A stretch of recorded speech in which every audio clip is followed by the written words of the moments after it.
Alliance française de Rouen, concours Romain Rolland, finale nationale 2015. Épreuve de compréhension de l'oral, niveau B1. Exercice 1. Vous allez entendre 2 fois un document. Il y a 30 secondes de pause entre les 2 écoutes, puis vous avez 30 secondes pour vérifier vos réponses. Lisez les questions.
Attention, première écoute.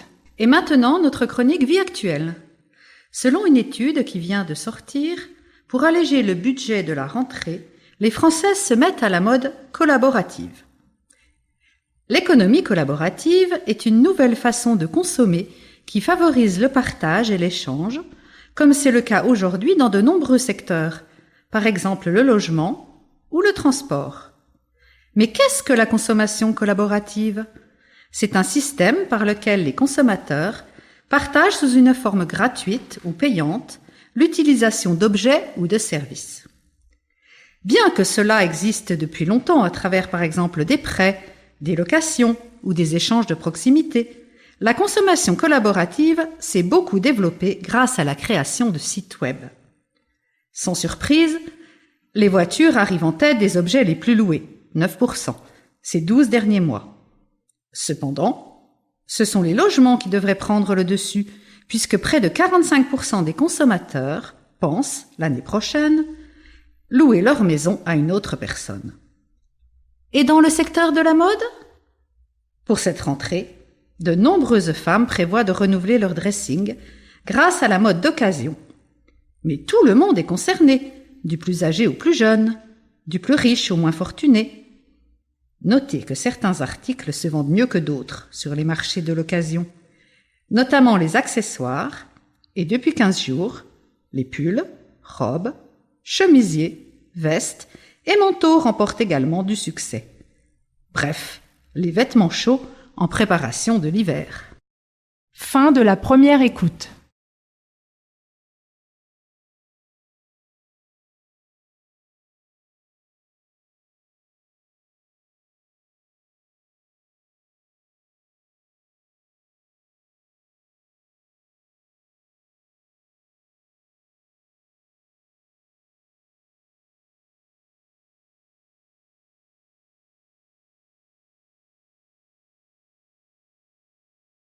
Attention, deuxième écoute. Et maintenant, notre chronique Vie actuelle. Selon une étude qui vient de sortir, pour alléger le budget de la rentrée, les Françaises se mettent à la mode collaborative. L'économie collaborative est une nouvelle façon de consommer qui favorise le partage et l'échange, comme c'est le cas aujourd'hui dans de nombreux secteurs, par exemple le logement ou le transport. Mais qu'est-ce que la consommation collaborative ? C'est un système par lequel les consommateurs partagent sous une forme gratuite ou payante l'utilisation d'objets ou de services. Bien que cela existe depuis longtemps à travers par exemple des prêts, des locations ou des échanges de proximité, la consommation collaborative s'est beaucoup développée grâce à la création de sites web. Sans surprise, les voitures arrivent en tête des objets les plus loués, 9%, ces 12 derniers mois. Cependant, ce sont les logements qui devraient prendre le dessus, puisque près de 45% des consommateurs pensent, l'année prochaine, louer leur maison à une autre personne. Et dans le secteur de la mode ? Pour cette rentrée, De nombreuses femmes prévoient de renouveler leur dressing grâce à la mode d'occasion. Mais tout le monde est concerné, du plus âgé au plus jeune, du plus riche au moins fortuné. Notez que certains articles se vendent mieux que d'autres sur les marchés de l'occasion, notamment les accessoires et depuis 15 jours, les pulls, robes, chemisiers, vestes et manteaux remportent également du succès. Bref, les vêtements chauds en préparation de l'hiver. Fin de la deuxième écoute.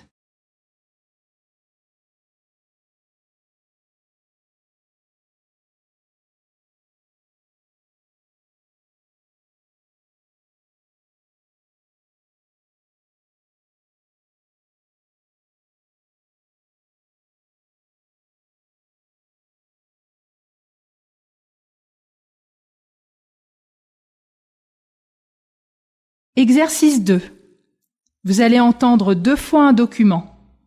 Il y a 30 secondes de pause entre les 2 écoutes, puis vous avez 30 secondes pour vérifier vos réponses. Lisez les questions.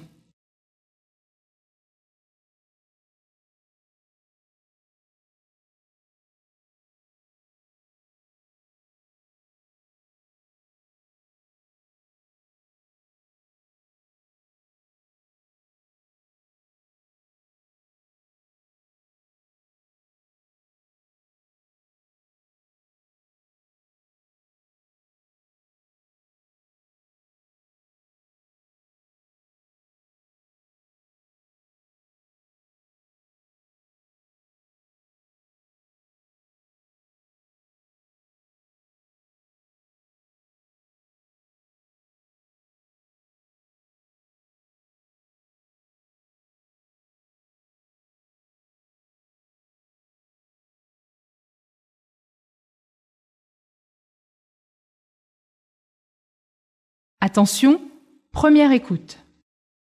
Bienvenue à France Radio. Nous accueillons ce matin Marie-Laure Ploum et Laurent Kirtek pour une question au cœur des débats. Les devoirs à la maison doivent-ils être interdits ? Bonjour Marie-Laure, bonjour Laurent. Bonjour. Chers auditeurs, je le rappelle, Marie-Laure est spécialiste en psychologie de l'enfant et Laurent Kirtek, député au Parlement, responsable de la réforme dont il est question. Alors je vais donner la parole à Marie-Laure. Que pensez-vous de ce projet de loi qui consisterait à interdire les devoirs à la maison au collège ? Tout d'abord, il faut rappeler aux auditeurs que les devoirs écrits sont interdits en primaire, et ce, depuis 1956, bien que de nombreux enseignants en donnent toujours, particulièrement en mathématiques. Par conséquent, les devoirs ne sont pas autorisés à l'école primaire. Mais pourquoi est-ce qu'on appliquerait la même interdiction au collège ?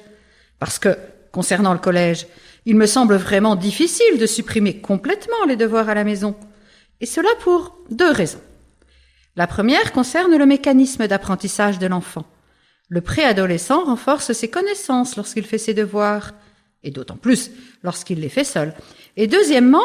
Si je peux me permettre de vous couper la parole, il est indispensable de signaler que l'aide parentale est différente dans chaque famille. Vous savez très bien qu'il existe des familles où les parents n'ont pas la possibilité, n'ont pas le temps d'aider les enfants ou les adolescents. Mettez-vous à la place des parents une seconde. Seriez-vous encore capable d'expliquer les théorèmes de Pythagore et de Thalès à votre enfant ? Oui, bien sûr. Même si vous ne travaillez pas dans le domaine mathématique ou scientifique ? Absolument. Et puis aujourd'hui, quand on ne sait pas quelque chose, ce n'est pas une fatalité. Il y a Internet. Et l'enfant, l'adolescent, peut compter sur ses frères et sœurs. Alors, je ne suis pas d'accord avec vous, mais pas du tout. Nous devons interdire les devoirs à la maison pour que l'école soit synonyme d'égalité, pour que chacun puisse apprendre des connaissances dans les mêmes conditions. Et puis quand même, donner des devoirs aux élèves de primaire et aux collégiens n'encouragera certainement pas les enseignants à changer leur manière de faire la classe. Peut-être. Mais comment les collégiens peuvent-ils devenir plus autonomes si on interdit les devoirs ? Parce que la question est plus profonde. Donner des devoirs, c'est responsabiliser les collégiens et leur permettre de devenir adultes. On dit qu'aujourd'hui, les collégiens ne se concentrent pas assez pendant la classe. Les devoirs servent au moins à réviser ou à mieux comprendre ce qui a été vu en classe. alors que leur suppression provoquerait un désintéressement pour l'école. Il faut maintenir les devoirs à la maison. Bien, bien, merci. Nous reprendrons le débat après une courte pause. Fin de la première écoute.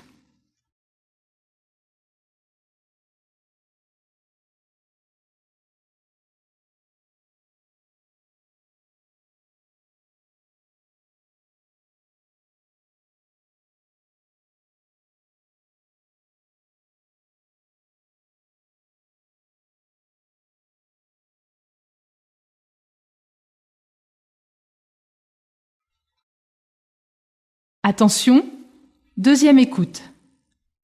Bienvenue à France Radio. Nous accueillons ce matin Marie-Laure Ploum et Laurent Kirtek pour une question au cœur des débats. Les devoirs à la maison doivent-ils être interdits ? Bonjour Marie-Laure, bonjour Laurent. Bonjour. Chers auditeurs, je le rappelle, Marie-Laure est spécialiste en psychologie de l'enfant et Laurent Kirtek, député au Parlement, responsable de la réforme dont il est question. Alors je vais donner la parole à Marie-Laure. Que pensez-vous de ce projet de loi qui consisterait à interdire les devoirs à la maison au collège ? Tout d'abord, il faut rappeler aux auditeurs que les devoirs écrits sont interdits en primaire, et ce, depuis 1956, bien que de nombreux enseignants en donnent toujours, particulièrement en mathématiques. Par conséquent, les devoirs ne sont pas autorisés à l'école primaire. Mais pourquoi est-ce qu'on appliquerait la même interdiction au collège ? Parce que, concernant le collège, il me semble vraiment difficile de supprimer complètement les devoirs à la maison. Et cela pour deux raisons. La première concerne le mécanisme d'apprentissage de l'enfant.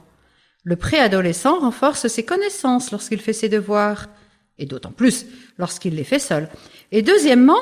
Si je peux me permettre de vous couper la parole, il est indispensable de signaler que l'aide parentale est différente dans chaque famille. Vous savez très bien qu'il existe des familles où les parents n'ont pas la possibilité, n'ont pas le temps d'aider les enfants ou les adolescents. Mettez-vous à la place des parents une seconde. Seriez-vous encore capable d'expliquer les théorèmes de Pythagore et de Thalès à votre enfant ? Oui, bien sûr. Même si vous ne travaillez pas dans le domaine mathématique ou scientifique ? Absolument. Et puis aujourd'hui, quand on ne sait pas quelque chose, ce n'est pas une fatalité. Il y a Internet. Et l'enfant, l'adolescent, peut compter sur ses frères et sœurs. Alors, je ne suis pas d'accord avec vous, mais pas du tout. Nous devons interdire les devoirs à la maison pour que l'école soit synonyme d'égalité, pour que chacun puisse apprendre des connaissances dans les mêmes conditions. Et puis quand même, donner des devoirs aux élèves de primaire et aux collégiens n'encouragera certainement pas les enseignants à changer leur manière de faire la classe. Peut-être. Mais comment les collégiens peuvent-ils devenir plus autonomes si on interdit les devoirs ? Parce que la question est plus profonde. Donner des devoirs, c'est responsabiliser les collégiens et leur permettre de devenir adultes. On dit qu'aujourd'hui, les collégiens ne se concentrent pas assez pendant la classe. Les devoirs servent au moins à réviser ou à mieux comprendre ce qui a été vu en classe, alors que leur suppression provoquerait un désintéressement pour l'école. Il faut maintenir les devoirs à la maison. Bien, bien, merci. Nous reprendrons le débat après une courte pause. Fin de la deuxième écoute.